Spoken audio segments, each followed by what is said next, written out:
پښتو چینل پښتو علم سره زه ستاسو په خدمت کې حاضر یم.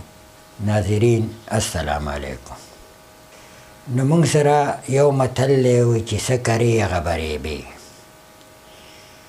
او دویم متل دی چې بد ګرځې نو بد به پرځې. زیات تر دا متل استعمالیږي چې څه کرې یا برېبې. بھئی که ته بد کار کې د بدو به تا ته صله میلاویږي، که ښه کار کې د ښو به درته صله میلاویږي. لکه اوس یو ډله ناسته ده او ته روان یې او تا په هغې سلام واچو، نو تا ته جواب کې به هغې څه وایي؟ وعلیکم سلام. که نه کنځل به ورته کوي چې دا دې ولي وي. دغسې که یو ډله ناست دی او ته روان یې او ته هغې ته غلطه خبره وکړي، د هغې ریاکشن هم په غلطو کې راځي.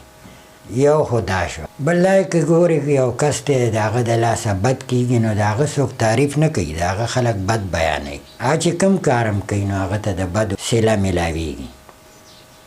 چې ښه کوی بلکل به ښه میلاویږي، او چې بد کوی نو بد به لازمي میلاویږي.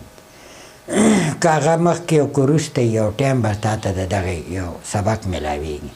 په اسلام کې دا حکم دی چې یو مسلمان د بل مسلمان رور دی. ته چې څونه وسه پورې ستا منډه تړله څه کېږي، مسلمان رور سره به یې کوې. کومه نیکي چې تاسو سره کوئ د الله د رضا دپاره کوئ، نو موږ به د خپل الله حکم منو او د الله په حکم په طریقه به ځو، نو دواړه جانبه زمونږ ښایسته وي. بله دا خبره چې بد ګرځي نو بد به پرځي. د بدو ګرځېدو والا تاسو وګورئ، یو پکې چېرته ماته کامیاب سړی وښیه نشته. نو چې بد ګرځي نو خامخا بد به پرځي. چې بد ګرځېدو نه ځان وساتئ او ښو خلکو سره کښېنئ. کوم چې ښه اخلاقي خلک یي، بد نه خوښوي، دغه خلکو سره کښېنئ پاسئ. او چې ته بدو خلکو سره کښېنې پاسې، نو ته به هغه نه لازمي بد زده کوې. هر سړی خپل ځان ښیي، یو سړی هم نشي پټېدی. کوم سړی چې بد کوي هغه به د بدو تعریف کوي، او کوم سړی چې ښه کوي هغه به د ښو تعریف کوي. کله هم بد سړی به د ښو تعریفونه نه کوي تا ته، ولې چې هغه عادت د بدو جوړ شوي. نو په ظاهره خو پته نه لګي، خو د هغه ناستې پاستې سره بیا پته لګي چې دی څومره اوبو کې دی. نو زما یو ریکویسټ دی چې بهی بدو خلکو نه ځان وساتئ، د ښو خلکو نه زده کړه وکړئ. او دا زه یاد ساتئ، دا زه ګورئ مشهوره خبره ده چې کم سړی څنګه وي هغسې به د ده دوستان وي. نو یو عالم دی، نو اکثر هغه له عالمان راځي، هغه له ډمان نه راځي، هغه له علما راځي. او که یو سړی بدماش دی هغه له بدماشان راځي. که یو سړی پوډري دی پوډرس کې هغه به پوډرانو سره تعلقي.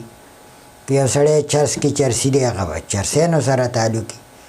یو سړی دی تبلیغ والا دی تبلیغ کې ګرځي، د هغه به تبلیغ والاو سره دوستانه وي. ته چې چا سره کښېنې پاسې او ستا خوښ دي، چې څنګه دی هغسې ته یې. بس ځان ته بیا ګوره، ولې دنیا کې چې څوک ځان ته خراب نه وي چې زه خراب یم. که د دنیا بدعمله انسان یي، ټیک ته هغه ته به خپله بدعملي چې کومه ده نو یو غټ پهر کوي، یاره زما خو غټه بدماشي ده، زه خو غټ سړی یم او زه خو ما نه خلک یېرېږي.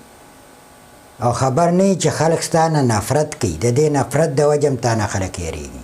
سړي تاسو د ښه سړي قدر عزت وګورئ، هغه موجود هم نی، په بل ځای کې به د هغه تعریف کېږي. نو د ښو انجام ښه وي، د بدو انجام بدي. نو کوشش کوئ چې ښه ګرځئ، ښه به مومئ، او چې بد ګرځئ نو بد به مومئ. دا وړه غوندې ویډیو به انشاءالله ستاسو خوښه شوي.